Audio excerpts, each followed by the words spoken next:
We developed the compression connector because from an overall design standpoint, it is by far the best type of connector that you can use in your system.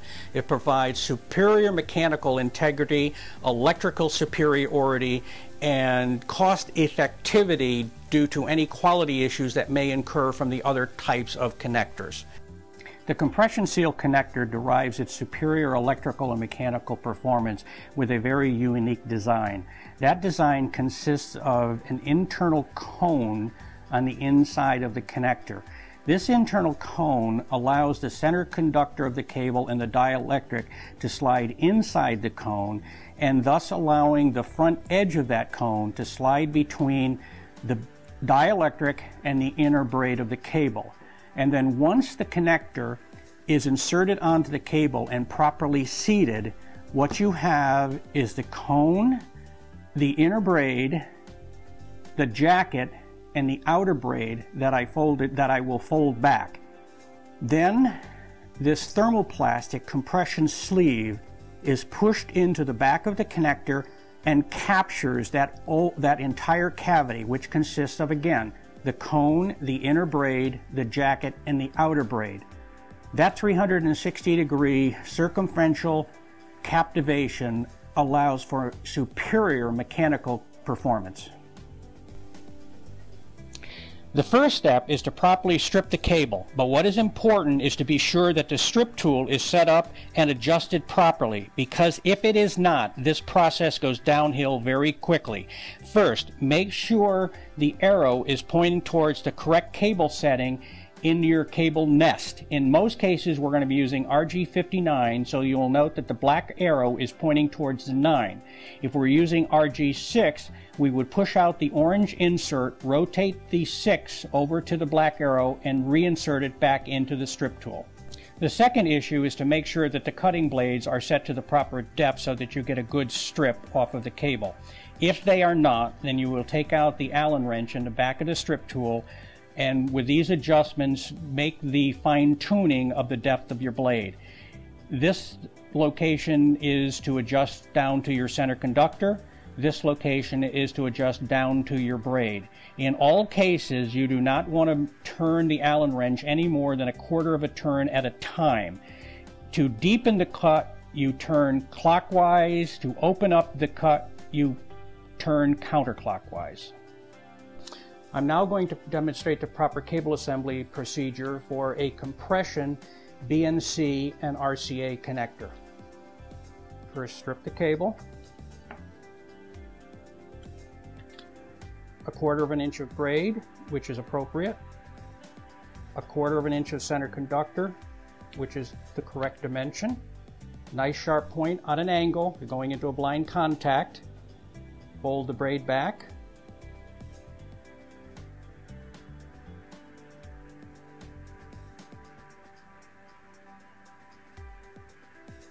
Very important to get rid of any stringers that might be hanging on. There we go. Now, this is a little trick in that you have to get the dielectric to go inside that internal cone. So you don't want to try to eyeball it, and you don't want to push it on with a lot of force to begin with. You simply want to get the round dielectric inside the round cone on the inside of the connector. So just gently roll it around until the connector slides onto the cable, showing that the dielectric went inside that cone. Then simply grab the connector firmly, the cable firmly, and rock it back and forth and push it on until you can actually feel it grinding, and it will go on no further. Take the compression seal crimp tool.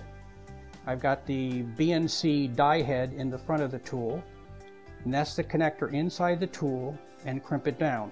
Now I want to highlight once again here that the dielectric went inside the cone edge slid between the dielectric and the inner braid.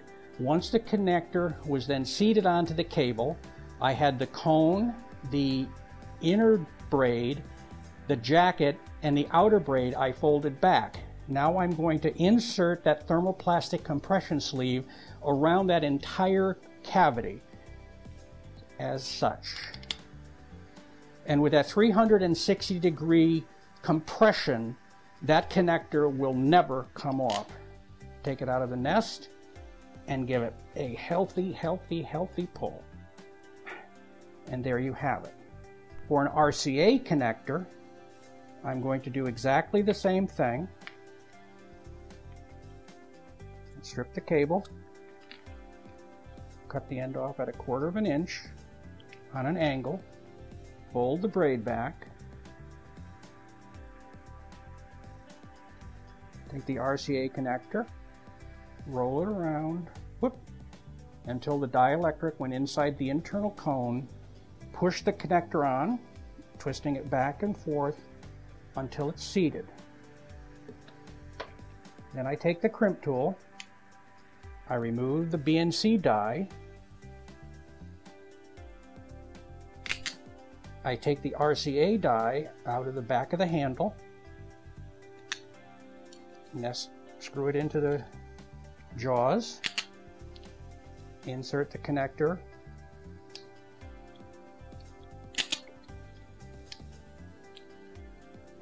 and same as the BNC, compress that thermoplastic back into the back of the connector. Give it a good, healthy tug. Final point, if I was using a right angle or a jack connector, I would remove this die head completely and just nest the connector into the die structure here without using any die head at all. If I was going to use an F connector, I would use this die head in the back of the handle. I'm now going to demonstrate the F compression seal connector. And in this case, I'm going to use two different types of cable, RG59 and RG6 quad shield. There are different connectors for these different types of cables, and you will note the brown, which is we've been using all along through these demonstrations, are for RG59, and in this case, the blue thermoplastic designates the RG6 quad shield. There are additional connector and colors for additional types of cables. You can find these designations on our website as well as in our catalog. I will now demonstrate the termination technique for the RG59 F connector. Strip the cable, just like we did with the BNC and the RCA. 1/4 inch of braid. Cut the center conductor off on an angle at 1/4 inch again, so you have a nice sharp point. Fold the braid back.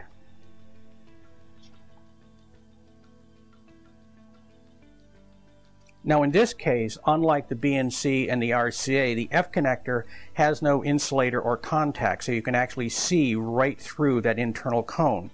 So you can actually look at the dielectric going inside that little internal cone and then just push it through.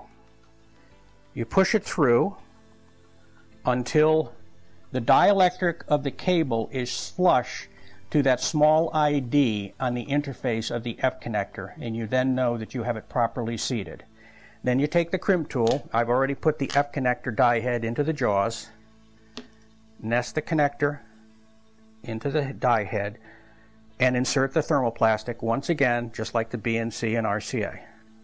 Push it down, take it out, and give it the traditional healthy pull. Now, to terminate an RG6 or an RG6 quad shield, the first thing you have to do is to adjust your nest in your strip tool. As we mentioned previously, all of the cables we've been using is for RG59, so you'll note that the arrow is pointing towards the 9 in the nest. Since we're using an RG6, I'm going to take the Allen wrench out of the back of the strip tool, push out the insert, rotate it around so that the 6 then shows up at the arrow, so you're ready to do an RG6 quad shield or an RG6 cable. Now, in stripping an RG6 quad shield cable, there is an extra step that needs to be taken. First, take your strip tool, make your first cut. That gives you 1/4 inch of, actually there is a braid, a foil, a braid, and a foil, and then the dielectric, and of course your center conductor. So you can cut your center conductor off now at 1/4 inch on an angle, like everything else. But in this case, you fold the first braid back,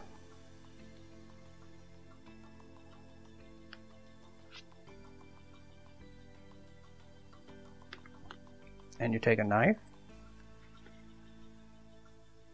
and just score that first foil, pull the first foil off, fold the second braid back,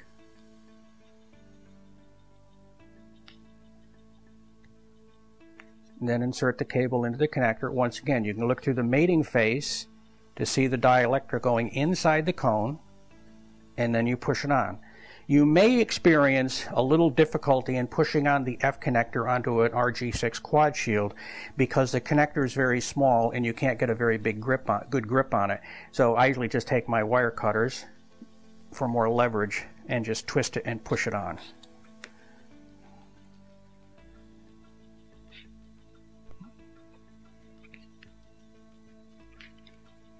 And there I have it. The dielectric is flush to the small ID. Now if that crimp ferrule comes out, or the thermoplastic sleeve comes out, no big problem. Just push it right back in. Take your crimp tool, nest your connector in, and squeeze the thermoplastic back into the back of the connector. Give it the tug, and you are all done.